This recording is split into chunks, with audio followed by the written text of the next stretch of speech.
And I sped this one up really fast because I can't imagine sitting here watching me retopologize using Z-spheres for a long time. But I can already hear you now. Why are you using ZBrush to retopologize? Because it's easy to do, and I don't have to decimate anything down, and I don't have to worry about memory issues in other programs. But always feel free to use whatever program you'd like to retopologize, whatever's easiest for you. Every program has a good retopology solution. ZBrush has Z-spheres, Z-sphere topology.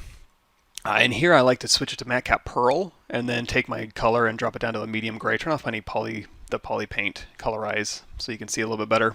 And then just going through, and depending on how detailed it is, you may or may not build in all of that hair detail, or you may build in some of it. Kind of depends on, again, the resolution. So I'm just doing kind of a high res version of this thing. So again, just manually retopologizing. You could poly paint where you want the edge flow to go, but it's easy enough just to kind of go through and dictate where you kind of want these things to go. And even since it's not really going to be animated in a soft bound way, you could even just Dynamesh all this stuff together and decimate it, and then or do the Houdini auto retopology and auto UVs. Go to that YouTube. On my YouTube channel, I have a Houdini game dev tutorial series you can watch.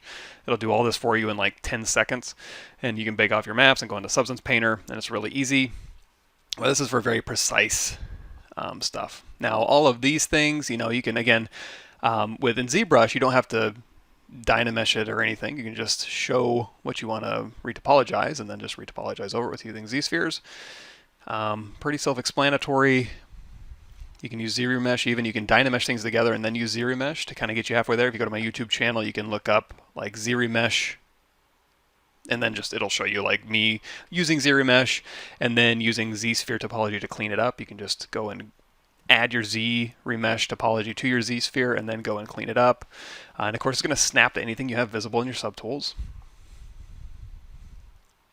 So, kind of picking and choosing what detail I want to build in and where, and just going through. And again, these things aren't animated, so I don't care about edge flow that much. It's more about retaining the right silhouette. And more than anything, it doesn't take that long. I mean, I sped this up considerably because it's boring, and I don't want to make this more than a couple minutes long. But altogether, it probably took me maybe an hour to go through. And I'm just guessing this was done a long time ago, but certainly not complex. So there we go. We got our game res done. Also filling in any holes is also a good idea to kind of go through your high res and just be like, hey, there's any problem areas I can go through and just add an insert mesh brush and kind of fill some holes in. Just save you some trouble down the line.